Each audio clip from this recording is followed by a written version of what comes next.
Should we use the term worship leader? Are we performing or are we worshiping? Can worship and performance coexist? You're going to love today's episode. Let's do it. This is the definitive podcast for helping you plan, create, and execute dynamic worship experiences at your church. Useful, practical content in the areas of production, worship, communications, first impressions, and more. This is Making Sunday Happen. Hey guys, welcome to Making Sunday Happen. This is the definitive podcast for those who plan, create, and execute worship experiences at churches all over the world. We're talking with industry leaders. We talk with pastors, worship leaders, communications strategists, artists, and more to give you ideas, creativity, and training on how to reach people in your world with the gospel of Jesus Christ. That's what we're all about. On today's episode, I welcome Elias Dummer. He led the band the City Harmonic for years, absolutely no stranger to ministry, music, and the stage. I'm talking with Elias about the term worship leader. We'll also talk about worship versus performance and more. We'll dive right in with Elias right after this. Hey guys, I'm hanging out with my friend Steve Dirks. At 12:30, we do ready-made, we do custom media content, we do training, and our team is incredible. We just have a heart to serve ministry and churches. And Steve, I just wanted to talk to you for just a minute and just kind of get your heart on why you serve churches through 12:30. What's your heart behind why and how you serve them?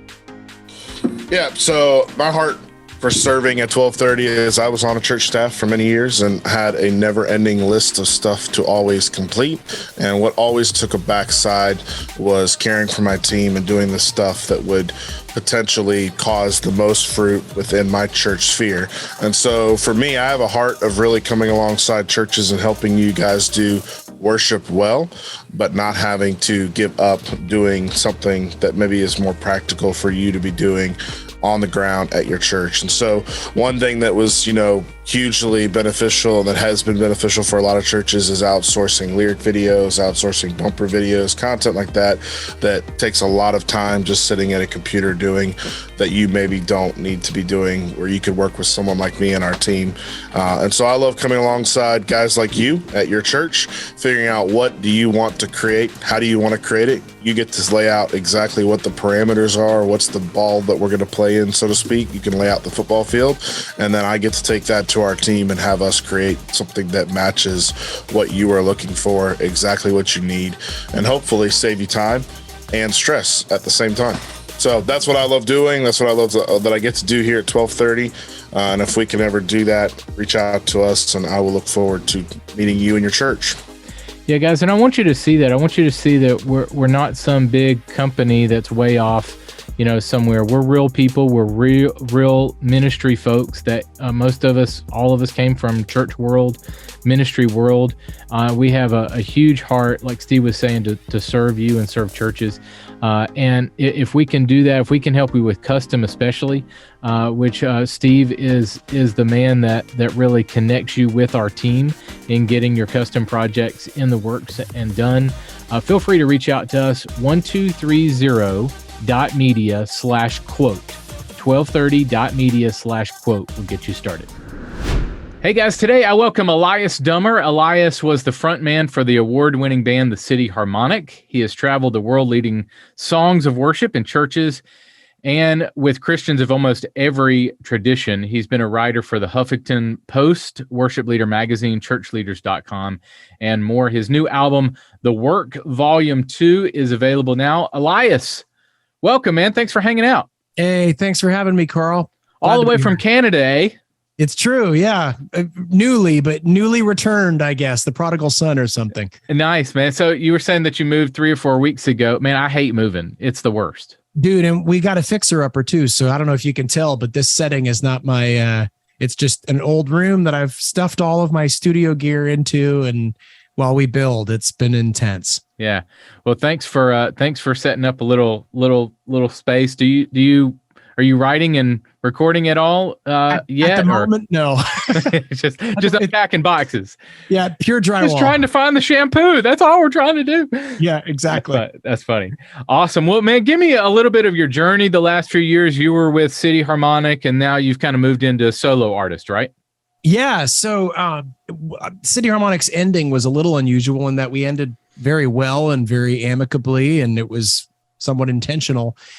We sort of decided there's a parallel to certain sitcoms that originate in Britain where they do a great 3 seasons or 2 seasons in Britain, and then they make it to American network TV and they run 9 seasons, of which 3 were great. And I we kind of got to the point with City Harmonic where Eric had cancer and he'd left, and he'd had to stop traveling. And the rest of us were sort of like, hey, we think of ourselves as like a real band in a sense. We had a very unique story, very particular story, and we didn't want to do things just because we could. So we sort of said, you know what, let's end intentionally. Let's end as intentionally as we started and close the book ourselves rather than slowly fade off into the sunset. So we did. And so we did the benediction tour, and it was actually Josh and the band was really encouraging me to pursue doing this on my own. And so I did. I turned around, made the first record.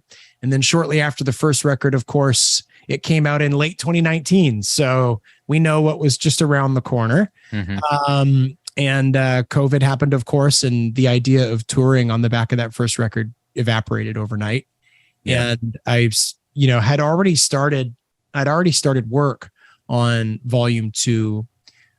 Already then, even in 2019, sensing that it was going to be a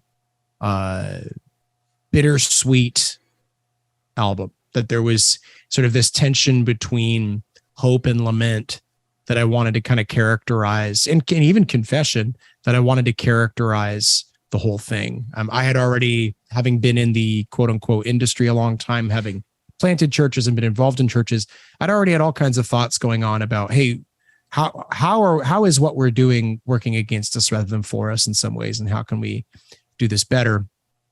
And so those were already kind of looming in my mind when we started writing for this record. And then COVID, of course, just made the recording process really unique and long, and meant that Brent Milligan, who is my co-producer, and I worked on it for a really long time. And then I'm super, super pleased with how it turned out. So the work volume 2 is sort of this weird mix of some thoughts that I'd had coming into the COVID and the pandemic scenario, and some things that, of course, evolved during that time. And so I'm really, really proud of it.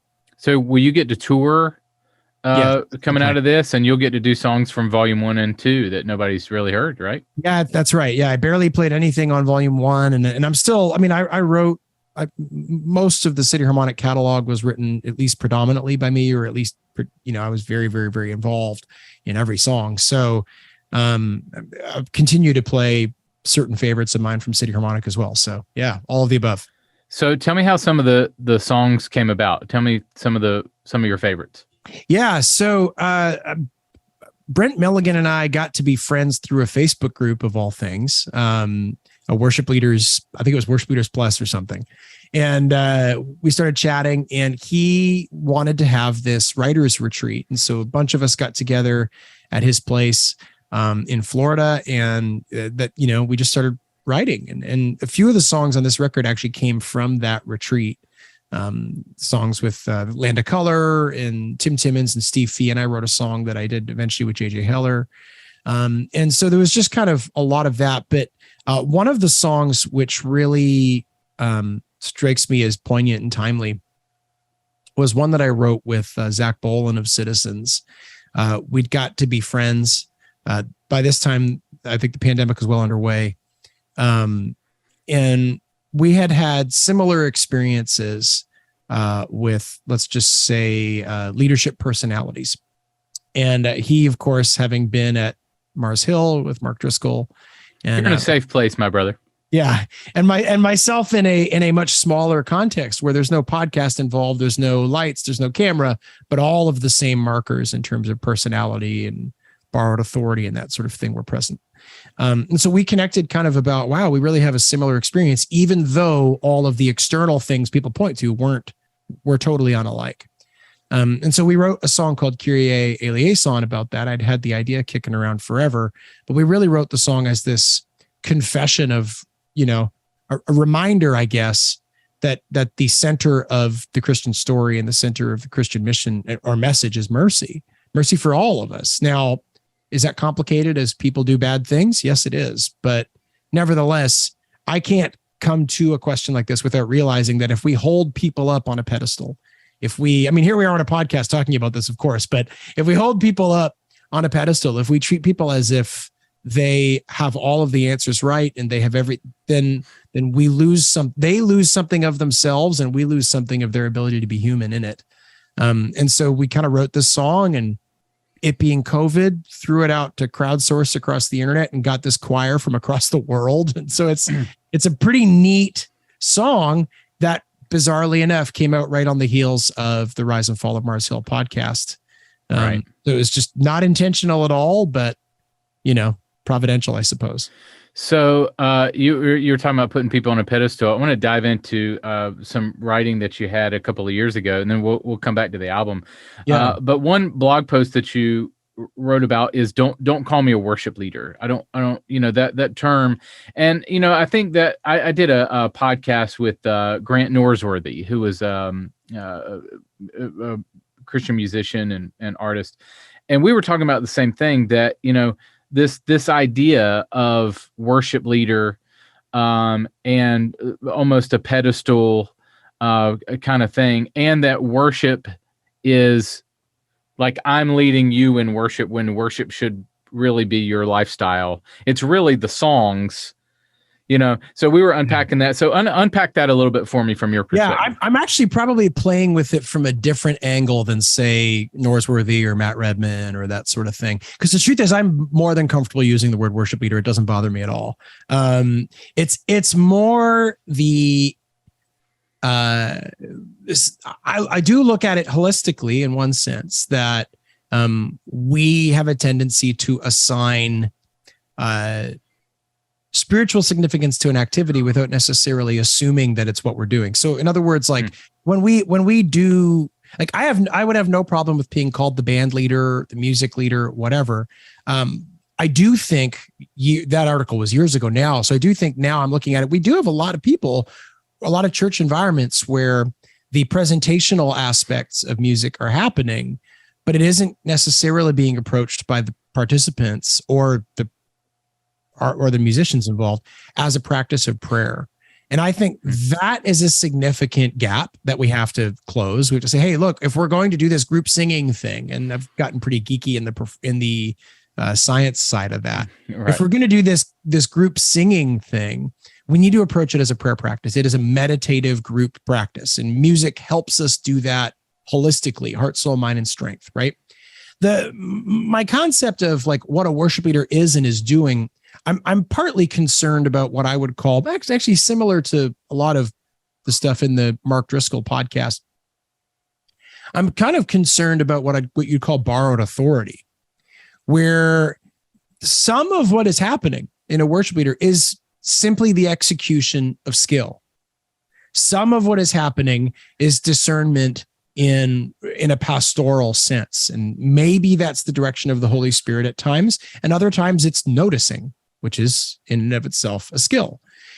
On some level, you're there for the guy at the back of the room, not the lady at the front with the tambourine. And so there's kind of this sense in which worship leading is a lot more of a human practice than we've wanted it to be, because we benefit from an ego being allowing being on that stage and allowing that distinction to be there. However, some of that is practical. I know there were efforts where, I think of Gungor in particular, where they had like a canvas cloth or this kind of turning around and doing it. I don't think of the answer to our woes as dehumanizing worship. I think of worship as a fundamentally human practice. It's at the center of what it means to be human, is to worship something. And so I just happen to believe that something is Jesus. So if we're coming together and we're saying, hey, we as a community are organizing ourselves around this thing, then face-to-face is okay and healthy. I like it a lot.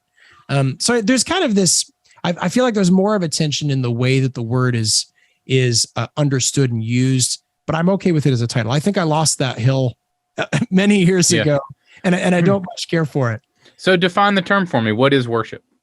Well, okay. So I think it's important to distinguish worship as its broad use, as in for me as a person, and worship as what the activity of the church.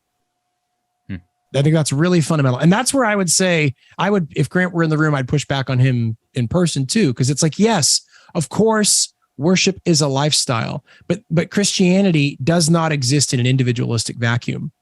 Right. So, it's okay to worship through song. Oh, which I think he would agree. He would totally agree with. Of course he would agree, but words mean multiple things in multiple contexts. And right. I think it's perfectly okay for us to say that we're referring to worship in church as the sum of the church service. And that's actually really where the crux of my concern is that the entire liturgical experience of church is worship. And there is a musical prayer component, but there isn't a presentational component in the sermon and then a musical component, and that's it. And in Protestantism, we miss a lot of that. There's a lot of robust, meditative, meaningful stuff that in the long run is deeply formative that we just either throw to the wayside or ignore. And I think, using the word only to refer to music, it isn't helpful in that regard. You bring up a great point. Do you think that, and our ministry is all about helping you make Sunday happen, helping you craft, plan and execute the Sunday experience. Yeah. Do you think that we spend too much time on music? I think I don't know that we spend too much time on music. I think music, if you look at many, say, Greek Orthodox liturgies, right? Or even in many Catholic circles still, the cantor still drives a lot of liturgy. So it is simply the case that sung worship and sung liturgy has been a component of Christian worship all along. Yeah. And even as a songwriter, I actually think we spend too much time worrying about songs. Okay. Unpack that for me. What do you mean? Well, if what we're doing now I'm shooting myself in the foot a little bit, because songs is how the industry monetizes the church. Right. So like the reality is, though, if we think about it from a live performance standpoint, even if you're a huge fan of a band, you enjoy watching them play the song, but the main thing you take with you when you leave is the moment they made of the song. And I think it's also true in church. If this is a fluid, consecutive practice of prayer, if our sung worship is an experiential community liturgy, right? If that's what it is, then thinking about it as I finished song A and then I started song B is about as unhelpful as it can get. It's where are we going? How did we get there? What was the point where in this moment where the community gathered around this thing? And in certain charismatic circles, that happens organically, or at least is expected to happen organically. But I think in a lot of circles that aren't as charismatic, we kind of just get through the songs, and then that's the whole thing. And we never think, what is it in the song that is the prayer people need to be praying right now, and then live in that thing. And that's when we start to cross the bridge from, I think, a presentational thing to a kind of a community prayer. Okay. Do you think so? A lot of, well, I'll just throw this out to you and see your opinion. Do you see men especially have trouble with singing and engaging where they might be engaged with something else? For instance, a lot of our experiences are 3 songs, announcement, another song, the sermon, song at the end. So it's really 75% of it or more is either song or sermon. Do you think men especially would engage in different ways, that maybe music is not, the driving tool, although extremely important? Well, everybody loves music, so I think it's just a question of where it falls into the grand scheme of things. Neurologically, group singing does things in the brain that almost no other activity does. And the one activity that definitely does this is not for young ears. The the reality is that, there's a lot to be said in the human experience for group song. So it's a cultural problem, not a gender problem, it's strictly a cultural problem. Now, within that is the culture that we're doing church in. So what do we do about it, right? There's a couple more problems with that. One, I think the idea of singing has become a thing that experts do. And so there is a tendency to watch the expert do what they do, which there's a lot of ways you could look at that or solve that. But I actually think some of the problem is how we structure our expectations of participants in church. And I think there's a live performance coach called Tom Jackson who talks about this a lot. I think because of the layout of the service, we tend to ask too much of people at the wrong time. That's a good point. So I think men or women in general, but men in particular are probably, I wouldn't even want to characterize it that way, but I think a lot of people are pretty concerned about what is it I'm supposed to be doing right now and why. And there's a lot of transition experientially that needs to happen for someone to go from, I'm not a person who sings in the shower, to I'm singing beside 120 people. Right. And that's a big gap to fill if it's not a natural part of their lives. And I don't think worship leaders spend enough time and energy earning that. So you mentioned kind of performance, and you also threw out ego earlier. How do you wrestle with that as a worship leader, performance versus worship? And then also as a worship leader, how do I check my ego?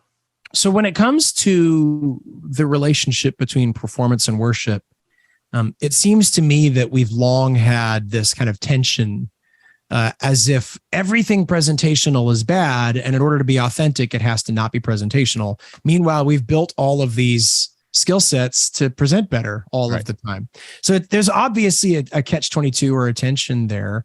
I think to some degree it has to do with, I would say, over-spiritualizing a certain mode of what we might view as authenticity, and essentially taking for granted an understanding that people are only being authentic when they are presenting their present emotional state.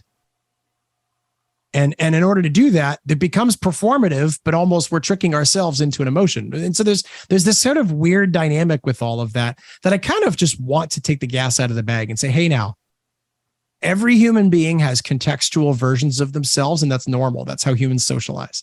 Every human being has ways in which they serve a group of people in a way that they're saying, hey, the guy at the back of the room, for this to be authentic to me, I mean, there's this famous singer.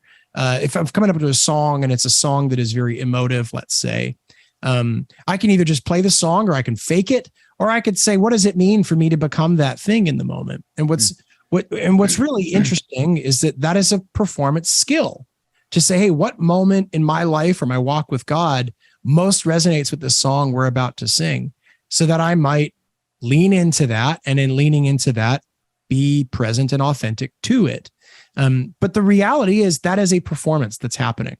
It's just it's a skillful performance as opposed to a self-centered performance. It's an other-centered performance. And interestingly, the word performance itself is church Latin. So it's not a word that we get from nowhere. It means to become thoroughly. So like in everything, there's a tendency when in repetition and habit and in the repeated doing of a good thing, we become more like that thing. So, worship to an extent, Sunday morning might be date night in a way. And there's something gained by the performance of intentionally and being present to that practice together. So they can coexist. Performance and worship do. I think they inevitably coexist. Yeah. And I think that the gap between them is much more philosophical than the people pointing to that problem tend to want to admit. There's a problem behind the problem that they don't see. And as soon as you point it out, the conversation changes. Good. I love your perspective on those two topics. All right, let's jump back to your album a little bit. Tell me a little bit. You mentioned Brent Milligan. Tell me a little bit about the writing collaborations between him and others. for this project? Yeah. Well, so Brent co-produced the record. So he was focused more on kind of the music and engineering. Which people who don't know Brent is Stephen Curtis Chapman. David Crowder Band. Yeah. Colony House, Torrin Wells, tons of stuff. Yeah. So Brent's a great guy and a legend in reality in the industry. So that was really, really fun to work with him, and he's become a really good friend. On the writing, I wrote with a lot of kind of, I'm at a point probably where I have go-to people and friendships I love. So Benji Cowart co-wrote the song "We're Here Because You're Here," which is people have really connected to. And that song is really about Sunday morning in a sense. It's sort of saying, hey, look, if we just do these things and God isn't in them, then they're empty things. Yeah. We can think about what that means. It's not to say that those things are bad or wrong. I love a good concert too, but in as much as we're calling it church, there's something to recognizing that God needs to be in it, and we need to approach it as such. So that's really what that song is about. And so Benji helped me move into my house when I moved to Nashville 10 years ago. We met years ago in Buffalo when he was on staff at a church. So we have this great history. Yeah. And so I'm mostly just writing with friends, to tell you the truth. It's very selfish. So Benji, I don't know him personally, but he writes with the guys at Seeds Family Worship, Jason Hauser and those guys. And so I don't know if you know of Seeds, but we do all of Seeds' lyric videos and their projects. And for people who don't know, Benji also wrote the dad version of Rude. That's right. You gotta YouTube that. Yeah, that's a classic. Sure. Yeah, definitely. All right. You talked about some of the songs on the album. How can we pick it up? How can we get it? Yeah. So the Work Volume 2 is everywhere. If you stream music, you can find it there. You could also get CDs and vinyl for a limited time, just a small order, because, hey, it's 2022. You can get those on my website, eliasdummer.com. And also chord charts for every song on the record are there for email subscribers. Awesome, man. All right, I'm going to hit you with some rapid fire before we leave. Here we go. Number one, what is the number one mistake that music or worship leaders make on stage on Sundays? Oh, wow. Can I make it a two-part? Yeah, sure. Okay. Volume 1 and Volume 2, you might say? Yeah, exactly. Yeah, no, I think we talked about the first part earlier, asking too much too soon. I think, when people are coming into their pew on Sunday, they are not a musician. They're not prepared. They did not have a prayer practice in the car while their 5-year-old was screaming at them. They were just tying up booties on the way out the door, signing into a class and going pee. And then they've sat down in their chair. And so expecting them to be ready to go to the highest heavens or the most exuberant happy clappy jump, my rule is don't open with your banger. It's like proposing on the first date. So that's good. That's probably number one. Okay.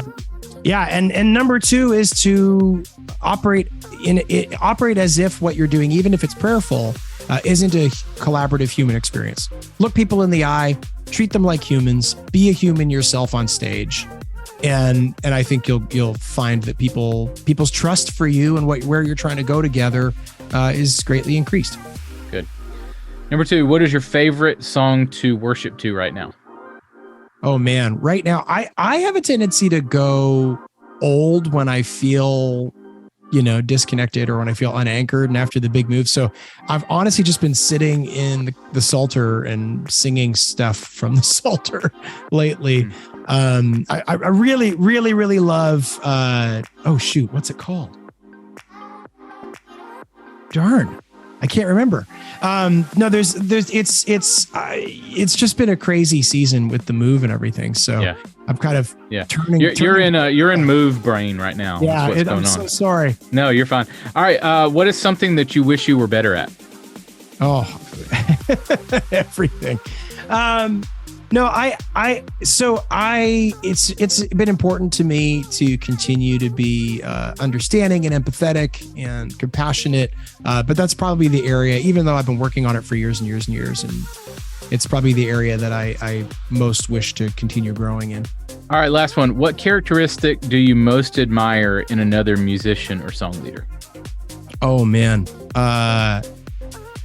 Characteristic as a human or characteristic on stage? Sure.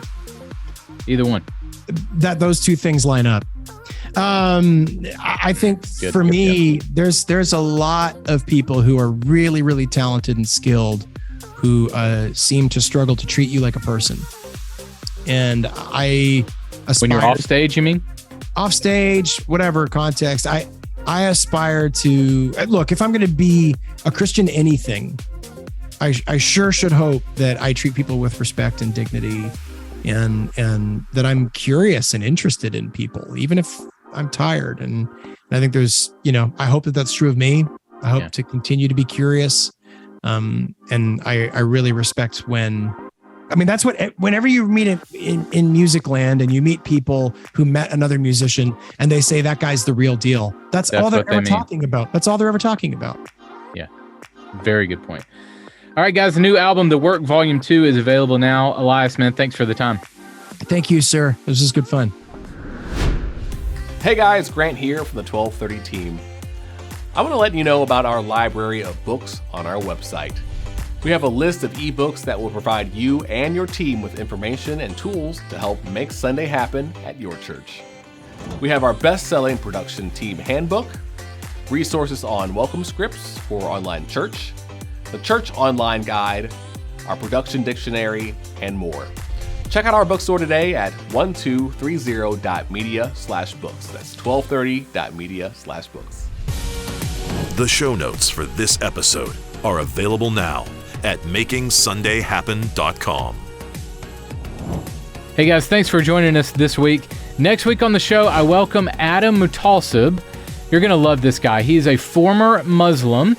He is now a church planter in Baltimore, Maryland. We're going to be talking about how the American church can be about flash, show, lights, camera, entertainment, all that at times, and how we need to rely on God's Word and the Holy Spirit to transform, that God's Word is enough. Powerful insight from a former Muslim coming from the Islamic Church and the power of Christ in his life. Really incredible story and great message for church planners, pastors, and all of us. That's next week. We'll go out there and create some incredible worship experiences this weekend. I'll catch you next week. Making Sunday Happen is a production of the ministry of 1230 Media. For show notes, archive episodes, and more free resources for your church, visit makingsundayhappen.com.